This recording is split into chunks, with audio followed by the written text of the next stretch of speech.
There's a question that I get asked every single day on my live stream and in YouTube comments that a lot of new players don't quite understand. And I don't blame you guys either. It honestly makes sense that a lot of people intuitively wouldn't understand it. And the question goes something along the lines of this. How much CP do I need to clear a certain boss? How much combat power do I need to clear this boss? I'm at blank combat power. Am I strong enough to do this boss? That's the question that I get asked all the time, every single day. And this video is going to help you understand why it's really hard sometimes to answer that question, because combat power is so stupid and I hate this number. So that's what this video is going to be about. We're going to talk about combat power, why you shouldn't always just look at this number and take it as a fact. Like if you see somebody, for example, here my arc, 36.9 mil CP, you shouldn't always assume that if you are at this amount of combat power, you would be able to do everything that I could do, or you would be stronger than somebody who's less combat power. So I want to talk to you guys exactly about what creates your combat power, what factors into this, and how you should look at it so you don't confuse yourselves. I understand that a lot of new people or returning players will look at this number, and maybe back in the day you would look at stat or you would look at damage range, and you heard of something called combat power, and you're thinking like, oh, okay, this is easy to understand. Now it's just a number that tells me how strong I am. Now that's the intention. That's the intention of this number, is to do that. But in reality, it doesn't do that at all, to be honest with you. And this number is actually quite misleading. So before this video begins, definitely want to remind you guys to subscribe, and that I also stream live on YouTube now, so you can watch the YouTube live stream. Definitely be subscribed so you know when I go live, and also pull up to the Twitch if you want to watch there instead. They're both good options. You should go to whichever one fits best for you. And of course, join the Discord to join the community. And with that all being said, let's continue. So the first reason as to why combat power is misleading is combat power is also different amongst other classes. So if you play a bunch of different characters like Ho-Young, Evan, Battle Mage, Arc, all this stuff, the combat power varies depending on what class you play. A Arc at 36 mil might not be, actually most likely will not be the exact same as, let's say, a Fire Poison at 36 mil. And part of the reasons why combat power changes between classes is some classes have items that give them more stats than others. For me as an Arc, I have a pretty standard basic Princess Snow secondary. If you look at the secondary in the bottom right, it says strength plus 14, dex plus 14, and attack plus 9, right? I can't star this item, I could only pot it. And that's just what I could do as an Arc. But on my Blaze Wizard, for example, I have a shield, and the shield can be starred. So if you look at the stats of the shield, int plus 64, attack plus 15, and stuff like that. So therefore, naturally, my Blaze Wizard's combat power is going to be a little bit higher because I have an item that gives me more stats than other classes. So that's the first thing, is you don't want to compare combat power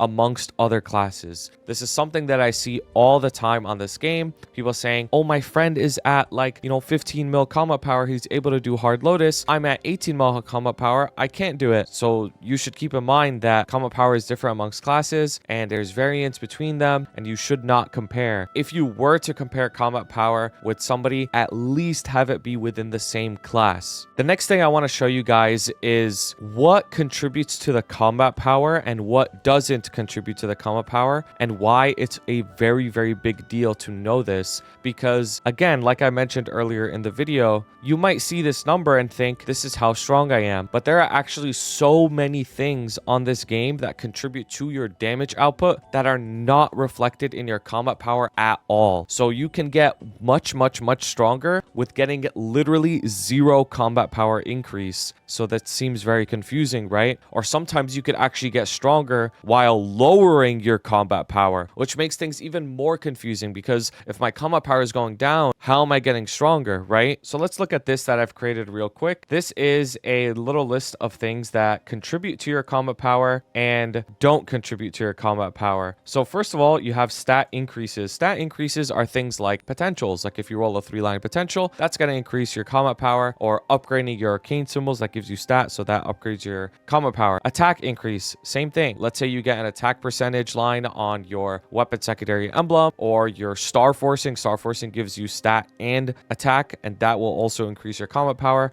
Boss increase, so let's say legion blocks, you put them into the boss area, or familiars, that gives you a combat power increase. Crit damage increase, hyper stats, rolling on your gloves, that gives you a combat power increase. Final damage increase, so let's say you are a demon slayer and you get the rude force shield, which gives you 10% final damage, your combat power would go up by 10%. Damage percent, so let's say you roll, I don't know, some random familiar that gives you like 3% increase in damage, then that would increase your combat power. So all of these things are things that make you stronger on MapleStory. That's true. But there's also all of these other things that make you much stronger on MapleStory as well, and none of them show in your combat power. So the first one is IED. This is a huge one that doesn't show on your combat power. What I'm talking about is this over here, ignore defense. This stat right here massively increases your damage to bosses, but it doesn't show on your combat power at all. So for example, I have this familiar here that gives me 15% IED. So if I were to summon it, my IED went to 94.7, but my combat power stayed the same, and I got considerably stronger to bosses. So I'm going to show you this and explain how IED works. I know it looks very scary, but it's going to be very simple once I explain it to you. So the first thing that you have to know is MapleStory bosses have defense. The defense in this game is called PDR over here, and they have varying amounts of defense, and you need the ignore defense, the IED, to essentially shred through the defense and do actual damage to the boss. If you don't have ignore defense, you won't really do much damage to the bosses. But the thing is, there's diminishing returns, meaning if you have too much IED, it might not be as optimal as speccing into other things, but that's a different conversation. What you need to know is increasing your IED, especially at the lower amounts, is a dramatic increase in damage. So let's say, for example, you're doing either Lotus, Damien, Lucid Will, Gloom, Vihila, Dark Now, Black Mage. All of these bosses have 300 PDR, meaning 300 defense. And let's say you're somebody who's at 85% IED. That means you are doing a total of 55% of your damage only on the boss. So your damage is basically getting cut in half almost,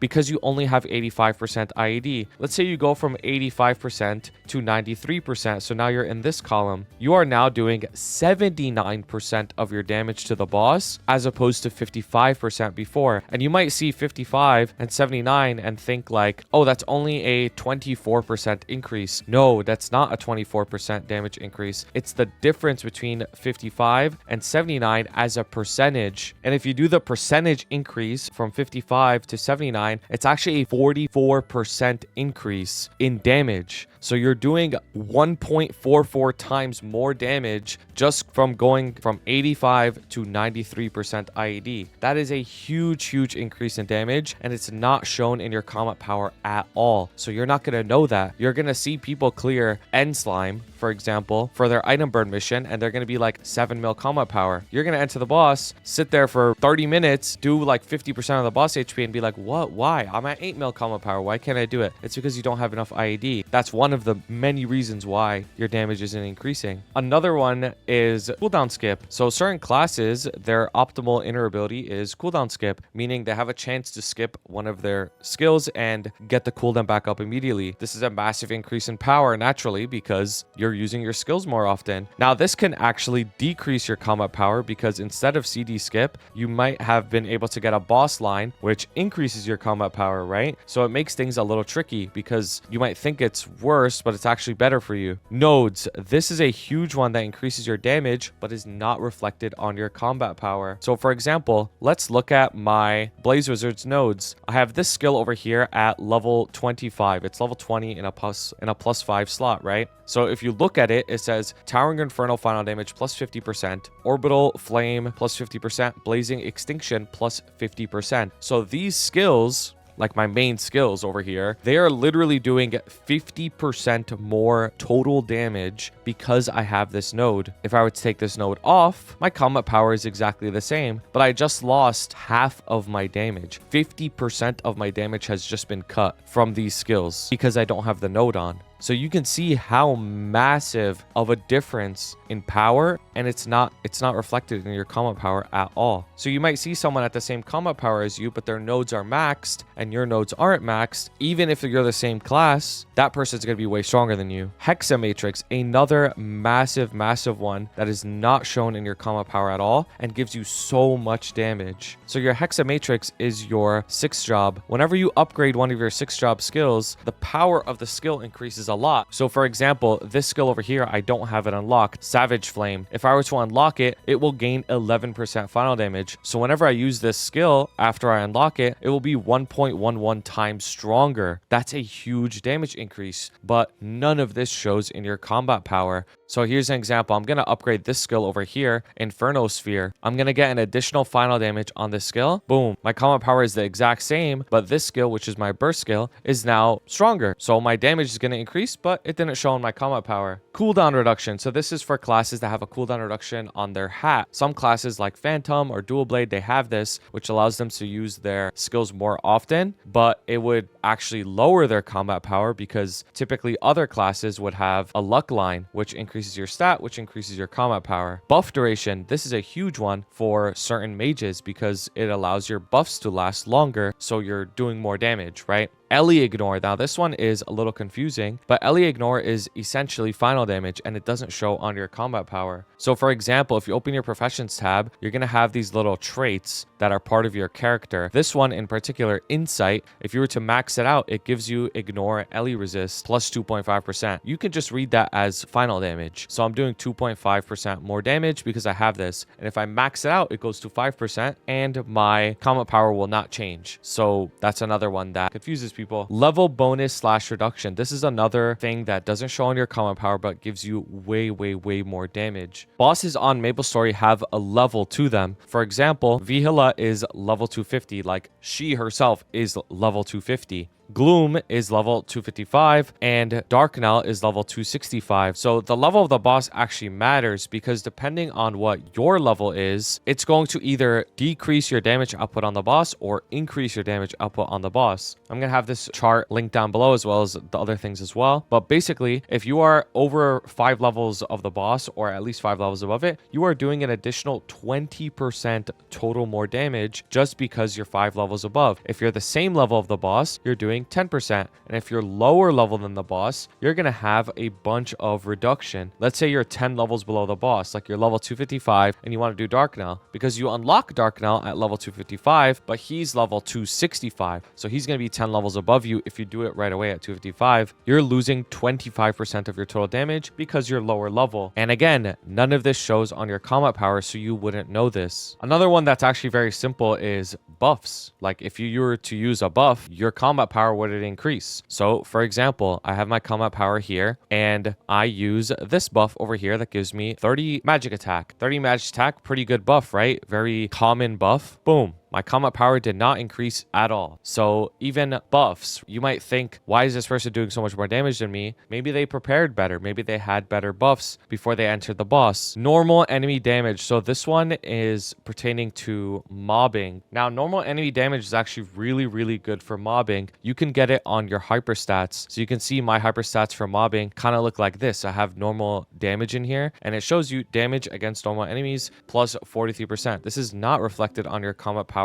at all. It's the same as in the Legion board. You can get this as well. And it's so good for mobbing, but your combat power doesn't increase. So this can make things tricky too. Another one is Arcane / Sack bonus. This is a huge one that actually makes you way stronger against bosses and mobs, but doesn't reflect on your combat power. So what this means is your Arcane Force or your Sacred Force is not only something that just gives you stats, right? Like when you hover over a symbol, it says on this one, int plus 1900. It also gives you arcane power and it also gives you sacred power. And what that allows you to do is that it allows you to actually do damage to what you're targeting. So for example, if I go to this map in Cernium, there's mobs in this map and there is a required Sacred Force to do damage, right? And the requirement is 30. And you can see that for me, it says I'm over by 100. So it shows you a ratio of damage dealt. It shows me that I'm doing 125% damage as opposed to the regular, you know, baseline normal 100% damage. I'm doing an additional 25% bonus damage to these mobs because I'm over Sacred Force. But if I was less Sacred Force, like I didn't have as much bonus, then you can see I'm only over by 20. So now my damage dealt is only 110%. And none of this shows on the combat power again, so you wouldn't really be able to tell this unless you actually knew about it. It's the same with bosses as well. So right now I'm at 1240 Arcane Force, and bosses have a certain amount of force, whether it's Arcane Force or Sacred Force, for you to do damage to them. So when I enter Darknell, just as an example, you're going to see here on the top left, he needs at least 850 Arcane Force to do normal damage to him. I'm at 1240. It says right next to it 145.8%. So I'm above the required amount to do normal damage to him by 45.8%. So the ratio of damage dealt is 130%, right? So I have a bonus 30% total final damage against him because I have more Arcane Force than what's required, right? Now, for Arcane bosses, the thresholds are either 10% over the requirement, 30%, or 50%. So although I'm 45.8% above, because it says 145.8, I'm not doing 45.8% bonus. I'm only doing 30% bonus. It's because these are based off thresholds. They're not based off of your exact amount over. So now if I reach the next threshold, which is 1275, right? That's 1.5 times his requirement. If I enter again, and I look, now I'm at 150% bonus, and my ratio of damage dealt is 150%. So I went from 130% to 150%. So I just gained a huge amount of final damage on this boss just because I got a little bit of Arcane Force, which again doesn't show on my combat power at all. So the real world application of this is, let's say you're joining a pug party and you want to join these parties. Let's just look at these guys, for example. This guy is at 1210 Arcane Force. This guy's at 1240. This guy's at 1210.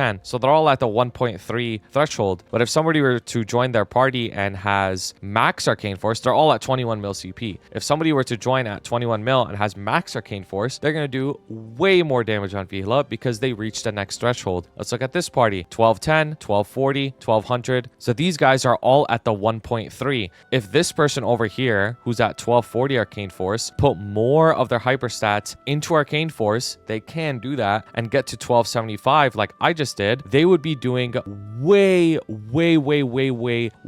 more damage to this boss just by respeccing the hyper stats a little bit so they could reach the next Arcane Force threshold. But that person probably doesn't know that. They probably just think like, you know, I just have to level up, increase my combat power, and that's it, right? Now, obviously no shade to any of these people. It's just, I just want to show you that this is like a real thing. Like people just don't know about this and they're missing out on so much damage, like literally 20 to 30% more damage total just by doing something as simple as speccing into your Arcane Force. And none of this is shown on your combat power again. Oz Ring. So this is another big one. So an Oz Ring is one of those rings that you can get from bossing, like this one, the continuous ring. Oz Ring are these rings that you could get from like bosses, right? And they have special effects to them. Like for example, the continuous ring, when it activates, it gives me 140% boss damage and 10% attack. Now that's a huge buff that makes you way stronger. Again, not shown in your combat power, you wouldn't know that. And as a matter of fact, you might actually lower your combat power by having this ring on. Like for example, if I put on this literally blank Silver Blossom ring, I'll gain 770k combat power. You might think like, oh, that's better because it's an increase, right? No. And then another one is link skills. Link skills make you much stronger as well, but they don't show on your combat power. The Moshen one does, but that's probably not intended. So I wouldn't really like think that matters. It's kind of just like a one-off thing. But link skills give you a ton of stats, damage percent, crit damage, crit rate, all these things, but they don't show on your combat power. So you might not really see the difference because of your combat power, but you're gonna feel the difference when you actually get them and work on them. So I know I probably rambled a lot about all of these different things that contribute to your damage, but I wanted to make this video just to educate people that don't know about it, because to be honest with you, again, I don't blame anybody for not knowing this. How would you know? The game doesn't tell you. It doesn't tell you all of these things. How would you know? You wouldn't know. You would just think combat power. It literally says it when you hover over this. Combat power is a set value, so the growth progress can be compared with other characters more easily. But this isn't true. It honestly just makes people more confused. Now, there are general literal things that are true though. Like if somebody's at 200 mil combat power, they're definitely going to be stronger than me at 36 mil combat power, right? Like when there's a big gap, that person is obviously going to be stronger than you. But let's say somebody's at 36.9 like me and somebody else is at 40 mil. That guy at 40 mil isn't necessarily stronger than us. Who knows? And of course, there's one more thing that I left until the end of the video that honestly is more important than combat power. It's more important than all your stats. It's more important than every single thing that you've shown here. And it's practice. Practice is the most important thing that makes you actually do a lot of damage to bosses.